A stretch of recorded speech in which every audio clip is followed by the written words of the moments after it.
Hello everybody, Geraldine Ryan Lush here.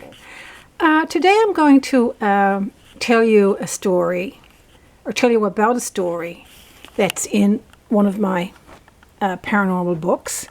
It concerns my own grandfather, my maternal grandfather, my mother's father, James B. Power, who was a Royal Newfoundland Constabulary officer in Newfoundland around 1930s and 1940s. Prior to him becoming a Royal Newfoundland Constabulary officer, he had served overseas in the expeditionary forces overseas.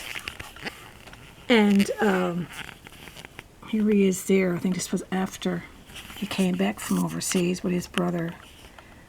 I think this was taken in New York. And right here, he is standing with two more of his brothers. He's on the far left right here. His brother Jack and his brother Richard, who was awarded the Distinguished Conduct Medal and the Military Medal and the Cross de Guerre of France for bravery in the war. He's considered one of the major awarded heroes of Newfoundland, who served in World War I. So, anyway, these are some pictures. This is my mother, my dear mother, who passed on in 2014, with her sister, my Aunt May, and another aunt there, and one of the children, and some of the children here, and some more children here. I heard the story from my mother growing up. My grandfather passed away at a relatively young age of 63, so I was a very small child and too small to be told ghost stories. So as I got older, my mother used to tell that at family gatherings, among all the other stories we heard. So this kind of stayed in my mind, and I included it in this collection of ghost stories. The experience as it happened, my grandfather was coming home from a community event, some kind of garden party or fair or something like that, and it was nighttime. He was on duty at the time. He had just come off duty, and he was on his way home, and he was walking through. He used to walk sometimes to back and forth if it wasn't very far. So he was walking home, and he was passing a graveyard. Might sound rather trite, but the fact he was passing a graveyard. But I mean, that's how it happened. That's how it really happened. So there are many graveyards in Newfoundland. Believe me, the island is 500 years old. So.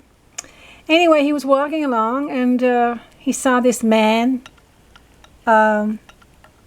sitting on a rock by the side of the road.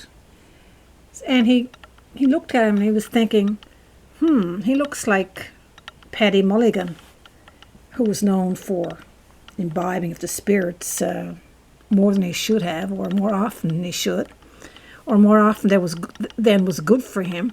So he decided, I'm going to have to give him a hand, because he's just sitting there, and no doubt he's probably a little bit inebriated. So he went over to help him, and he wasn't prepared for the resulting stubbornness and the behavior of who he thought was Paddy Mulligan, and who he thought was and perceived as a real person. Anyway, suffice it to say that my grandfather, who was a very, very rational man, I think you can even tell that by the images of him and so on, He didn't seem like the type that was given to flights of fancy, for sure. So he was traumatized by what happened subsequently after that. And he never forgot it. And he always maintained that it really happened. It wasn't a flight of fancy or his imagination or the fact he was passing a graveyard. That this really happened. This person was there the rock was there, and it was it was a true story that happened to him. So anyway, the full details, and it does get pretty scary and creepy. He certainly seemed like a real person for sure.